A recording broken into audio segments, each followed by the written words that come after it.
Hi, I'm Dr. Ken Henry, and this is Conservative Commentary.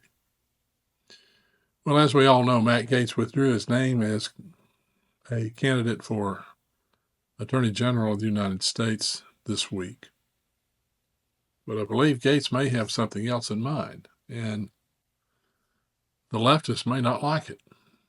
Hey, before we begin, let me ask you for a favor, please.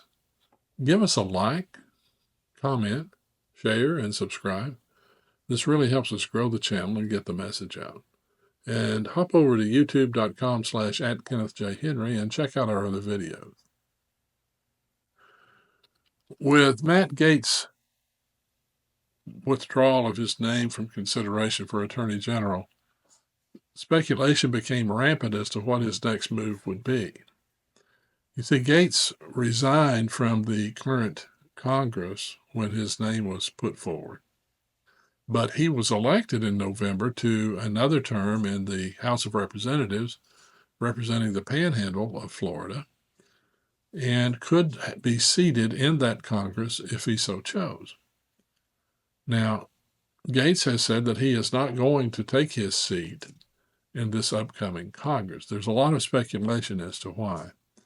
Some of it has to do with the outstanding ethics complaints. Of course, the lefties would like nothing better than to burn Gaetz at the stake. But I think that Gaetz has something up his sleeve, actually. It seems to me that Gaetz, through all of his interactions while he was in Congress, developed a lot of information against a lot of people. And that could be used to their detriment, particularly those who have come after Gaetz with knives and guns ablazing, so to speak. I believe Gaetz may just write a tell-all book or engage in some other type of activity that will embarrass a lot of people. Now, there's always the possibility that Gaetz might be appointed to a position in President Trump's government that doesn't require Senate approval, but I think maybe Gaetz has something else up his sleeve. He seemed to indicate that in a recent interview. Take a look at this clip and tell us what you think in the comments. So Matt, I now have to ask about just what your plans are, and it's okay if you have to, punt on it because you might not know. It's important to know you resigned from this Congress, not the next Congress. Our audience is 100% behind Matt Gaetz, by the way. They are very, very upset that you are not able to get all the way to Attorney General. I have to ask, what is next for Matt Gaetz?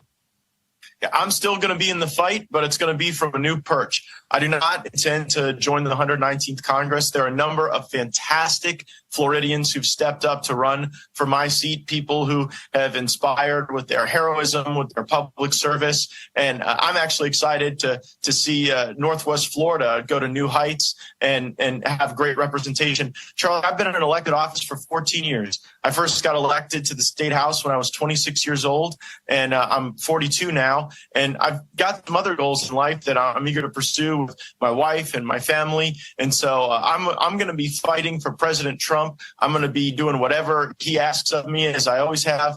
But I think that 8 years is probably enough time in the United States Congress. In Florida, our voters got to vote on term limits for state government, and the campaign was 8 is enough. And so you can only do 8 years in the Florida House of Representatives. And so it seems like a pretty poetic time to allow that great new blood to come in, to allow my district to have high quality representation. And don't worry, I'm not going anywhere. I'm not taking off for a tropical excursion for the rest of my life. I am here to help save this country. And one thing the great patriots at Turning Point know, we need people at every level. We need brilliant lawyers on the outside. We need tough congressmen and congresswomen on the inside. We need a leadership structure under President Trump that's going to allow for durability of our movement and the ability to continue this great realignment of our politics. And so I'll play a part in that. I plan to be a big voice, but maybe not as an elected member of the government.